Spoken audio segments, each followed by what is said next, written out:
The Empty Fortress. The year is 228 CE. You are Sima Yi, the most feared military mind in China, commanding over 150,000 soldiers. You march your army to the walls of Yangping, and what you see stops you cold. The gates are wide open. An old man sits on the ramparts above the gate, robes perfectly arranged, playing a lute. Two young servants sweep the road below him. No soldiers, no archers, no fear. And that is exactly what terrifies you. Zhuge Liang had accidentally sent his entire fighting force on a flanking mission, leaving himself with fewer than 2,500 soldiers, mostly clerks and administrators. So he ordered the gates opened, sat down, and played music. Sima Yi, commanding an army 60 times that size, ordered a full retreat. The encounter is documented in the Sangguoji by Chen Shou, compiled around 280 CE, and expanded in Pei Songji's annotations around 429 CE. Those annotations specify 3 details historians have struggled to dismiss as legend: the lute, the 2 servants, and the open gate.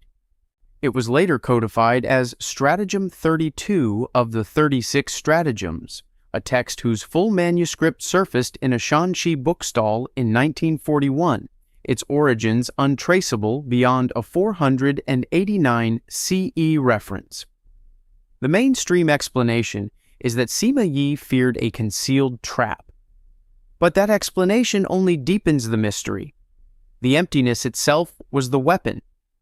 And the question no historian has fully answered is this: how do you train yourself to tune a lute while 150,000 soldiers march toward your open gate? From a single man and a lute, we move to the Yangtze River, and the largest fire ever deliberately set in the history of ancient warfare. Fire attack. The year is 208 CE. Cao Cao's fleet stretches across the Yangtze River at Chibi so densely you could walk from shore to shore on the decks. He commands, by his banner's claim, 800,000 men. Zhou Yu has 50,000. Every rational military calculation says this war is already finished. Then Zhou Yu checks the wind.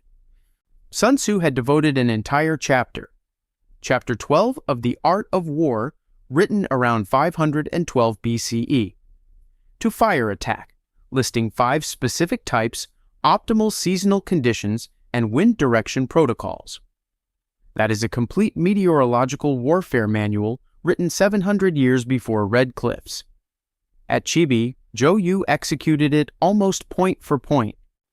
Cao Cao had ordered his fleet chain-linked to stabilize troops prone to seasickness, a decision that turned his armada into a single connected fuel source. Fireship Captain Huang Gai volunteered to be publicly flogged as part of a false defection ruse, a documented multi-layer deception inside a deception, recorded in both the Haohan Shu and the Ziji Tongjian. The southeastern wind at Chibi is a real meteorological phenomenon, a reversal from the prevailing northwest winter winds during a specific transitional period, which Zhuge Liang reportedly predicted. Archaeological excavations at the Chibi site in Hubei province beginning in the 1970s recovered charred ship timbers, arrowheads, and iron weapons consistent with a massive naval engagement. The mainstream view credits Zhou Yu's victory primarily to Cao Cao's overextension and a debilitating epidemic among his troops. But Sun Tzu described fire warfare as precision science 7 centuries before this battle. Zhou Yu didn't improvise, he executed a manual. The question is, who wrote that manual and what did they already see when they wrote it so completely? From a river of fire, we climb into the mountains where a general with 2,000 men was about to destroy an army of 200,000. Ambush in the valleys. The year is 204 BCE. General Han Xin has 2,000 cavalry, 10,000 infantry, and is about to attack a force of 200,000. He sends 2,000 riders ahead in complete darkness, each one carrying a red Han battle flag with orders to wait. Then he turns his army around and marches them with their backs to a river. Every military principle of the era, including Sun Tzu's own writing, explicitly warned against this. Han Xin's officers protested it as suicidal. He did it deliberately.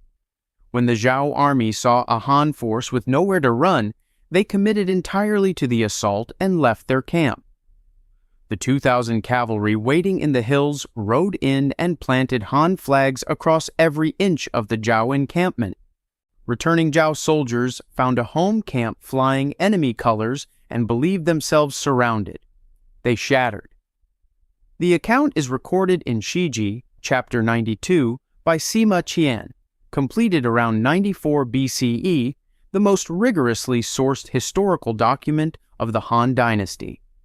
Sima Yi preserves Han Xin's post-battle explanation verbatim. He drove his men into a position with no escape so that they would have no choice but to fight. Military historian Ralph Sawyer analyzed the 2,000 flag bearers in the 7 military classics of ancient China in 1993, noting the psychological precision of the flag planting as a calculated collapse trigger. The Jingxing Pass itself is a documented geographic feature in modern Hebei. Researchers have physically walked the terrain and confirmed it was narrow enough to deny the Zhao army its numerical advantage. The mainstream explanation is brilliant but rational. Terrain negated numbers, and the flags caused a cascade psychological collapse. But the deeper impossibility is the confidence. Han Xin predicted not just that his men would fight harder against a river. He predicted that 200,000 enemy soldiers would break at the sight of flags in an empty camp. He was reading human behavior under terror like a script he had already written. From a mountain gorge where 2,000 defeated 200,000, we descend into a valley in Shanxi province, where archaeologists recently uncovered the bones of the largest military atrocity in the ancient world. Encirclement strategy. The year is 260 BCE. The Zhao army, 400,000 soldiers, has been completely surrounded. Not overwhelmed by a larger force. Encircled by a smaller one that moved faster, thought further ahead, and sealed every exit before the Zhao commanders understood what was happening. They have been trapped for 46 days. They are eating their own dead. And their general is about to make the last mistake of his life. Qin General Bai Qi didn't just defeat the Zhao army. He executed total annihilation through encirclement with a geometric precision that mirrors the double envelopment Hannibal deployed at Cannae in 216 BCE, except Bai Qi achieved it 44 years earlier, against a force nearly 10 times the size of Hannibal's opponents. The Shiji records the Zhao force at 400,000. In 1995, construction workers in Yangping County, Shanxi Province, unearthed mass graves. Archaeologist Xu Jianwei of the Shanxi Provincial Institute confirmed the skeletal remains dated to the Warring States period, with trauma patterns inconsistent with battlefield death and consistent with mass execution, appearing to confirm what most historians had long assumed was exaggeration. Bai Qi's encirclement used 2 flanking cavalry columns to cut supply lines and seal the Zhao rear, requiring coordinated movement across more than 40 kilometers of mountain terrain simultaneously, without radio, without clocks, without satellite positioning. The mainstream explanation points to Qin institutional advantages, legalist military reforms, superior cavalry, and the Zhao king's catastrophic decision to replace his experienced General Lian Po with the overconfident Zhao Kuo midway through the campaign. But the geometry of what followed is the detail that resists clean resolution. 2 columns covering asymmetric distances sealed 400,000 men in a mountain valley in perfect synchrony. The coordination required implies either a pre-battle intelligence mapping system we have no record of, or a command and control framework far more sophisticated than anything the surviving texts describe. From a sealed valley and 400,000 prisoners, we moved to the open field, where armies were trained to run away on purpose. Feigned retreat. The year is 383 CE. The Eastern Jin Army faces the former Qin force, roughly 800,000 soldiers under Emperor Fu Jian, the largest invasion army assembled in centuries. Jin commander Xi Xuan sends a polite message to the Qin camp. He asks them to pull their front lines back slightly to give his crossing troops room to form up. It is a courteous request. It is also a trap that will destroy an empire. Fu Jian gave the order to pull back. Within seconds, the front lines misread it as genuine retreat. The psychological cascade was irreversible. An 800,000-man army collapsed into a rout before Xi Xuan had finished crossing the Fei River. The entire engagement is documented in Sima Guang's Ziji Tongjian, compiled in 1065 CE. But the feigned retreat as doctrine predates Fei River by at least 1,000 years. Sun Tzu codified it in The Art of War around 512 BCE. Not as a prescription, but as a warning. Do not pursue an enemy who feigns flight. The warning was already necessary, which means the trap was already well known. The Battle of Muyi in 1046 BCE records one of its earliest operational deployments.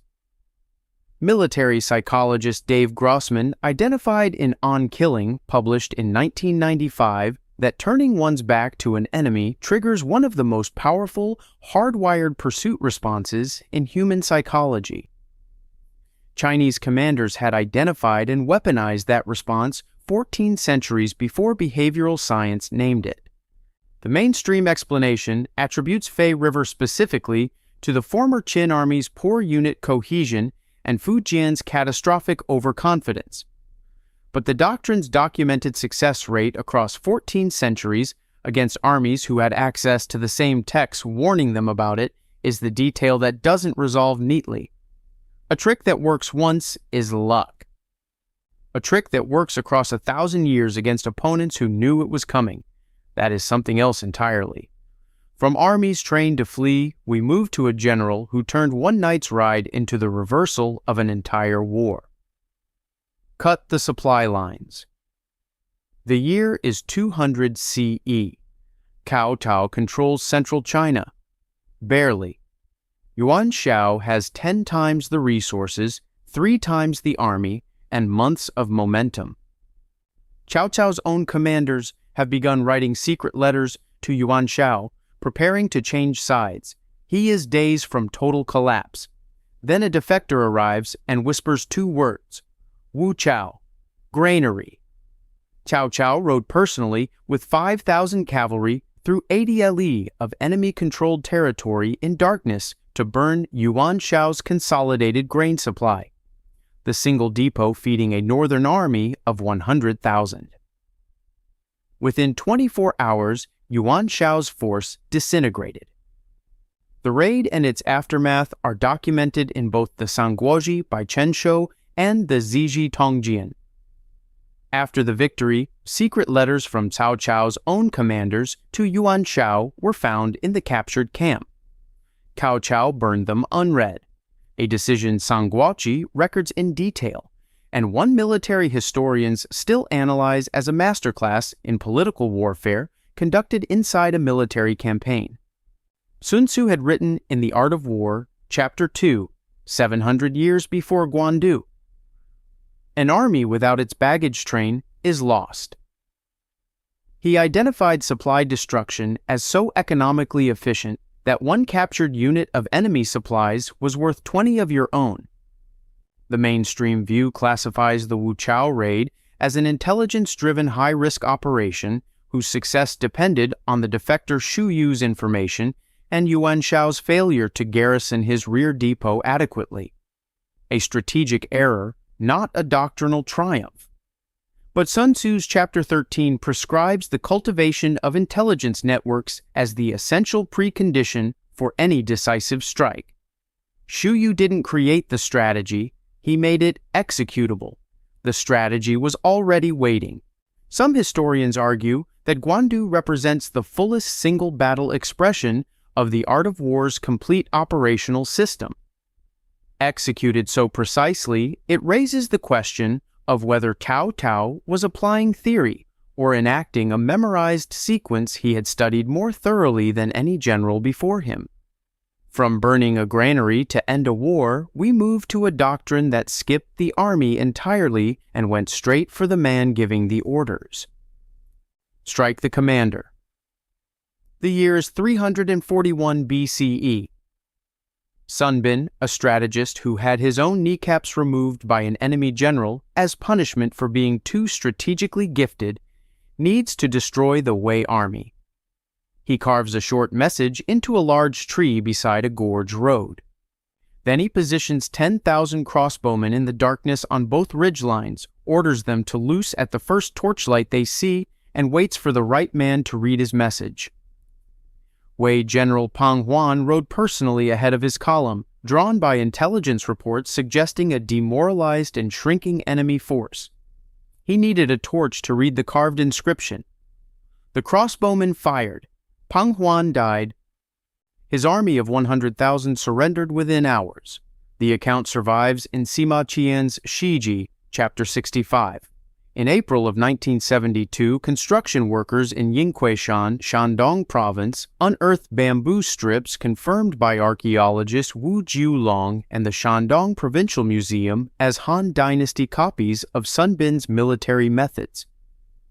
A text believed lost for 2,000 years. The recovered strips contain a chapter on what Sun Bin calls attacking the structure, describing the enemy commander as the root of an army. Eliminate the root and the branches collapse regardless of their individual strength. Modern special operations doctrine, including the United States military's effects-based operations framework developed in the 1990s, identifies command decapitation as the highest value action in asymmetric warfare, arriving at the same conclusion Sun Bin documented in 341 BCE. The mainstream view credits Maling to accurate intelligence on Pang Huan's route and a precise exploitation of his psychological vanity. But the Yingquishan text changes the picture. Sun Bin wasn't improvising. He was executing a formal doctrine that had already categorized commanders as structural targets and analyzed their predictability under pressure. Some researchers ask whether what survived on those bamboo strips represents only a fraction of a much larger science, and what the rest of it described. From targeting one man to end a war, we move north to a campaign won not on the battlefield, but inside the room where the enemy's generals were arguing. Divide and conquer. The year is 199 CE. Yuan Shao commands the north. He has more advisors, more soldiers, more grain, and more time than Cao Cao. He should win. He will not win. Because Cao Cao has understood something, Yuan Shao has not. The most dangerous battlefield is not where the armies are. It is the room where the enemy's best men are trying to disagree with him. Before a single major engagement at Guandu, Cao Cao's intelligence operations had already fractured Yuan Shao's command structure. Advisor Tian Feng, Yuan Shao's most accurate strategic voice, was imprisoned for correctly predicting Cao Cao's next maneuver, reportedly because Yuan Shao found his pessimism offensive. Advisor Zhu Shou was demoted for similar reasons. The Sangguoji documents the pattern with forensic regularity. Every accurate intelligence assessment Yuan Shao received was politically suppressed. Cao Cao's agents appear to have understood Yuan Shao's psychological architecture, his pride, his intolerance of disagreement, and amplified its most destructive tendencies. The 36 stratagems codify this as Stratagem 33.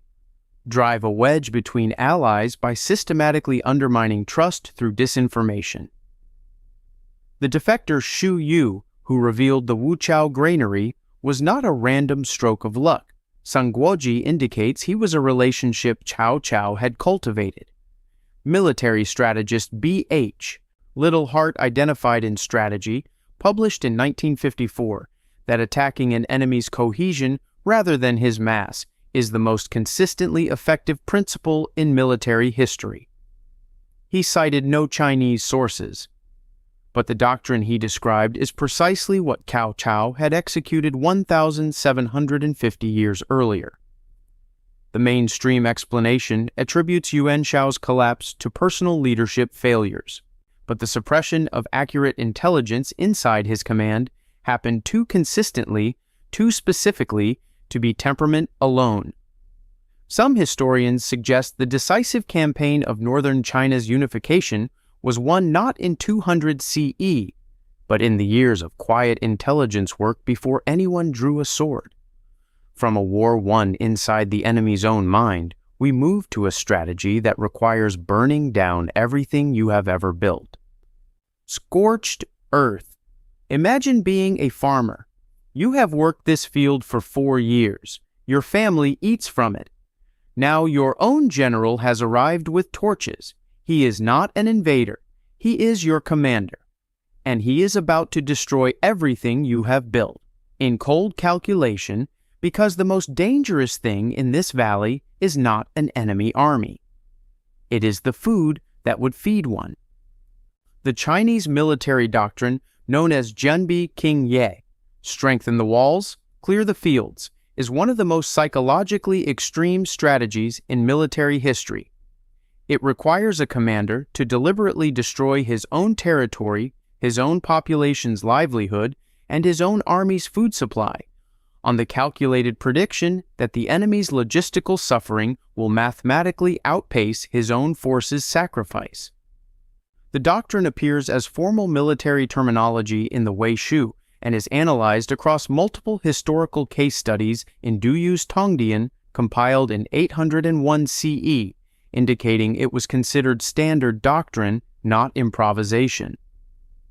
The Tang Dynasty Military Manual, Tai Bai Yinjing, written by Li Quan around 759 CE, contains a dedicated chapter on supply denial through environmental destruction, listing specific seasonal recommendations and geographic considerations. Cao Cao's northern campaigns document the systematic clearing of fields ahead of advancing forces, with civilian displacement recorded in detail in the Sangguoji. William Tecumseh Sherman's March to the Sea in 1864 is widely taught in Western military history as the origin of modern scorched earth warfare. It occurred 1,600 years after the doctrine was fully codified in Chinese military literature. The mainstream view notes that supply denial tactics emerge independently across many military cultures as a logical response to logistically superior invaders. But the Chinese texts do not present Jianbi King Ye as desperate improvisation. They present it as a primary doctrine with implementation protocols, seasonal timing, and explicit analysis of its psychological effect on enemy morale. The doctrine was not discovered under pressure, it was taught. And it was taught long before anyone else thought to write it down. From strategies that burn everything visible, we end in darkness, with a strategy that moves when no one can see it coming. Surprise Night Assault. The year is 204 BCE. Han Xin needs to cross a river at night with an army in complete silence without the enemy hearing him. He has no clocks, no radio, no way to synchronize multiple columns across miles of dark terrain except through prearranged signal and absolute discipline. He positions torches on the near bank as a decoy to hold the defender's attention, then moves his main force upstream in total darkness. Every column reaches the far shore at the same moment. The crossing is flawless. Sun Tzu had addressed night warfare directly in The Art of War, chapters 7 and 9, prescribing specific drum and gong protocols for commanding in darkness, soldier spacing by sound rather than sight, and the psychological exploitation of an enemy's nighttime disorientation. This is a complete operational framework for multi-column night assault, written around 512 BCE. The Six Secret Teachings, analyzed by Ralph Sawyer in the 7 Military Classics of Ancient China, published in 1993, contains a dedicated night battle chapter specifying 10-pace troop intervals in darkness, hand signal systems, and password protocols at a level of detail that implies extensive field testing, not theoretical planning. At the Battle of Yiling in 222 CE, Lu Xun's coordinated night assault destroyed 40 separate fortified camps in a single engagement, a synchronization feat of staggering complexity documented in the Sangguoji. Military historian John Keegan noted in A History of Warfare, published in 1993, that most ancient armies avoided night operations entirely due to the command and control impossibility, making the Chinese systematic doctrine of night warfare anomalous in the global military record. The mainstream explanation credits meticulous reconnaissance, rehearsal, and simple signal systems, drums, gongs, fire, as sufficient coordination tools for trained troops over known terrain. But the Six Secret Teachings chapter is too operationally specific to be theoretical. Someone ran these operations, tracked what failed, refined the methods, and wrote the results down. The doctrine was learned from something, and whatever timekeeping or synchronization system allowed Han Xin to coordinate a multi-column river crossing in complete darkness. It is not described in any text that survives. 10 strategies, 2,500 years. And the same conclusion keeps surfacing beneath all of them. The battlefield these commanders were mastering was not made of terrain or numbers. It was made of psychology and timing and the deep predictability of human behavior under pressure. Historians call it military tradition, convergent development, brilliant minds solving identical problems across centuries, and they are right to say so. But tradition does not explain why supply interdiction, behavioral manipulation, and command decapitation all appear fully formed in texts whose origins are untraceable, or why Sun Tzu's fire attack chapter reads like a field manual written by someone who had already run the operation. The mainstream explanation and the alternative are not opposites. They are two lenses trained on the same object. Most people hear these strategies as ancient history and move on. You made it here. That means you are reading them as something else, as evidence of a military science so complete, so precise, and so durable that it has never needed to be reinvented. Hit subscribe and tell us in the comments which of these 10 strategies you think is still being actively used today. And by whom? The battlefield changes, the weapons change, the uniforms change, but the architecture of how humans deceive, divide, and destroy one another has not changed in 3,000 years. The manual was written. It was never lost.